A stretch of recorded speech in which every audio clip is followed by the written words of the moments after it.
Habang kumakain ka, trabaho yung iniisip mo.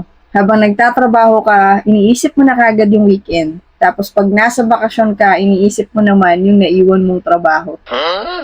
Yung totoo, kailan mo huling naramdaman na talagang present ka sa ginagawa mo? Actually, napansin ko rin to sa sarili ko. Alam mo yon, kapag nagtatrabaho ako, iniisip ko na agad yung mga kailangan kong gawin mamaya. Kapag nagpapahinga naman ako, nagigilty ako kasi pakiramdam ko, dapat productive ako eh. Kaya minsan kahit parang okay naman yung araw, parang hindi ko siya na-enjoy kasi physically nandito ako, pero mentally, nasa susunod na task, susunod na goal, o susunod na problema. Alam mo yon, sometimes you have to realize na hindi lang oras yung kailangan nating ibigay sa buhay natin. Kailangan din nating ibigay yung attention natin. Kapag nasa family dinner ka, be there. Kapag nasa birthday celebration ka, makitawa ka.